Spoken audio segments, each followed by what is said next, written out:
The Patriots will treat it as a walkthrough day here today. Okay. That's what they're doing. No helmets, no pads, of course, and they're just doing a walkthrough, and they're going to be done by 11. They just finished their stretch, and they're going to be over and out of here within the hour. So they're on it. It's a quick one today. It's a walkthrough today. I don't know how much we'll learn today, but we will be talking to players once the walkthrough is completed. We're hoping to grab a number of players live on the show. I was laughing with so Vrabel. We're looking forward to that. Did at the interview. I know the league's mandates with the first 5 days of practice sort of dictates what you have to do. And he just looked at me. He's like, says it like we had 2 days, where it's real 2 days where you actually hit. I mean, my God, they're in walkthrough mode day 3. Walkthrough. Yep. I would have loved that back in the day. Oh, so man, if I would have known that Parentes the night before, we'd be hammered. You'd be sweating out all the booze from the night before. Be fine. Maybe they are. They might be.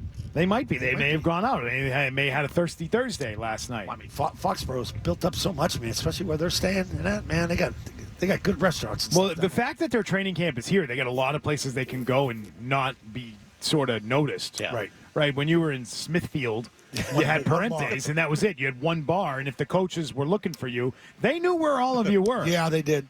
They sure did. They could find out if you were out drinking the night before pretty easily, right? That was like a second autograph session after camp. So if you didn't get the autographs at camp, you can get them at Head down there. Everybody's there. Yep. Is that in the afternoons?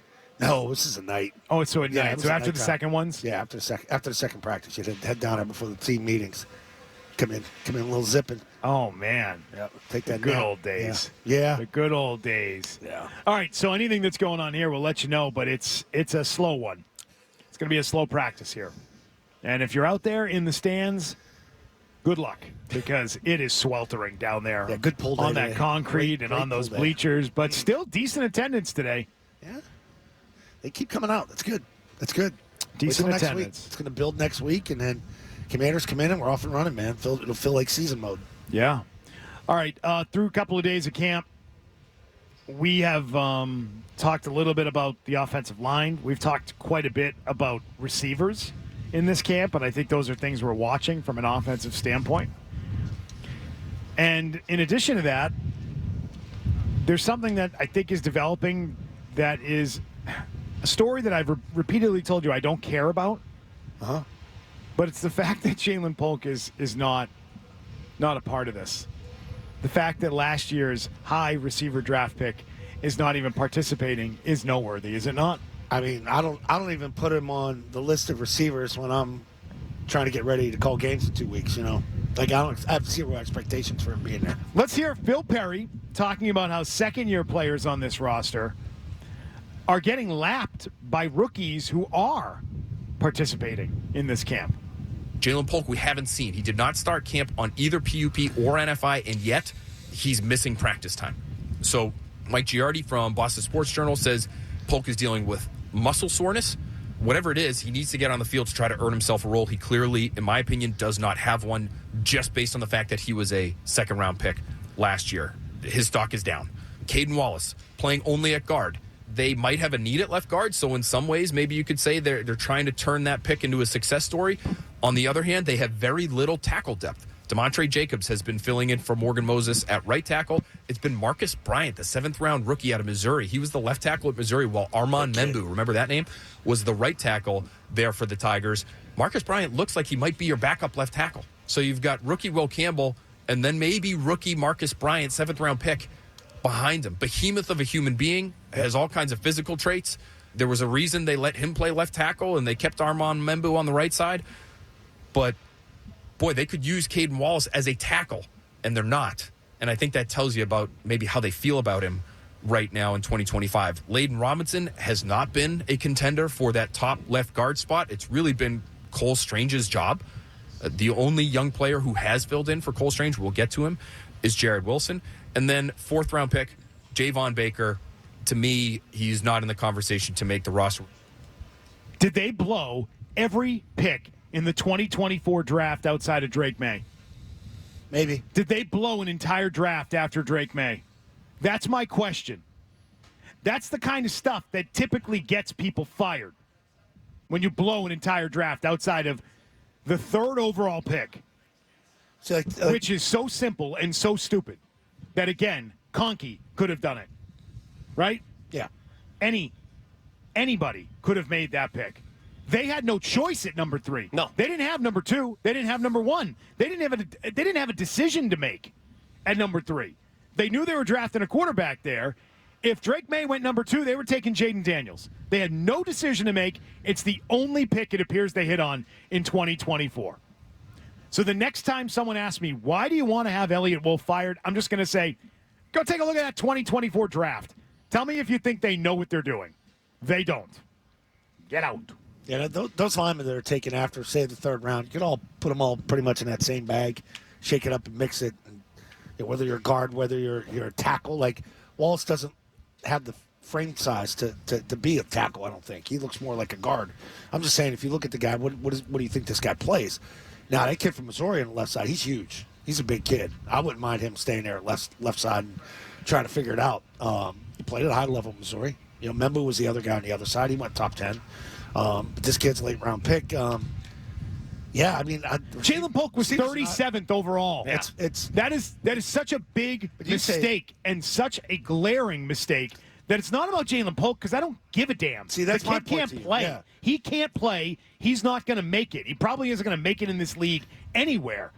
But it's more about, wow, what could have been if you had used the 37th overall pick after you had a 4-win season and had high picks in each round and put yourself in a good position to build up your roster for years to come and try and build a core. You had a front office that absolutely blew it. And nobody has paid a price for that yet. And this camp is going to prove that they swung and missed on everything, and the only thing they got right was Drake Maye, and they didn't even have to make a decision on it. This camp is going to be a massive indictment on those guys who still work here in this building, Gillette Stadium, and still come here every day. And still, apparently, the team wants to tell you, has real influence over which players they put on this roster. How is that a recipe for success? Someone explain it to me. Like I'm 5. I mean, pick 37, man. You could have had a backup linebacker. You're thin at linebacker, depth-wise. You couldn't have drafted a Mike Backer, an edge guy, a corner. A second-round pick on a corner. Those are high-value picks, man. For this kid to do nothing, it kills your roster, man. It was what it does. This is the point of, when Bill couldn't draft at the end. He left the cupboard bare. These second-round picks are guys that should be on your football team and should be starters. And I know that everyone thinks that you can quickly get back into Super Bowl contention and you could be like the Commanders a year ago. But if we're looking at 8, 9 win seasons for the next few years, and you want to know why they can't get over that hump, this is going to be why. Because they didn't draft well and they don't have enough talent. Oh, yeah, wow, they got to 10 wins one year and then they were a wild card exit. Why can't they get over that hump? I'll tell you why. They're not deep enough, and they lack talent still because they had full years where they blew a draft in years after they had won 4 games and put themselves in a good spot for that draft. All you draft people that call us, and you're obsessed with it, right? All of you who love it.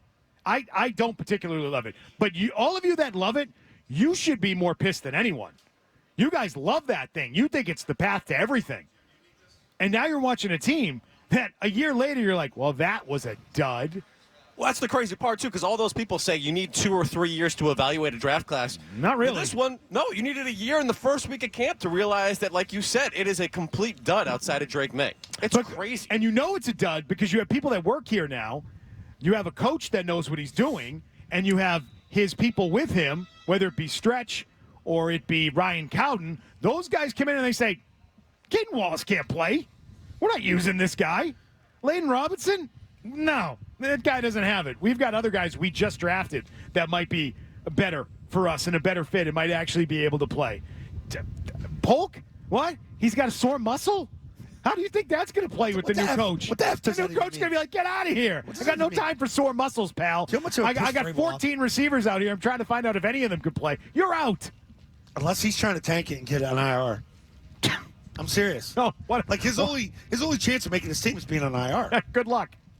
With a sore muscle. How do you sore muscle? I got to go on IR. I got a sore muscle. Imagine being that. Imagine being Mike Vrabel and your number 2 pick from a year ago, receiver, a wide receiver, is sore in July. Like, get the F out of here with that. 3 days of camp. That's all it took to know the 2024 draft was junk. Yep. 3 days of camp. Not even a real camp so far. Camp This is the warm-up phase of camp, and we already know these guys are on the outs. Cut dates change. These guys are on the outs already. Cut dates have changed over the years. Vrabel's looking at this going down like, when's that first cut date, damn? I got to wait till then to whack these guys. Yeah, that's how you piss off a head coach. Yeah. Sore muscle. I've got to say, though, I am just so happy that Cowden's here and Stretch is here and Mike Vrabel is here They're not now. gonna put up with that crap. I mean, I just feel so much better because Vrabel's taken over. So much better. And you can put out all the Forged in Foxborough videos you want that prop up Elliott Wolf. I'm not buying it.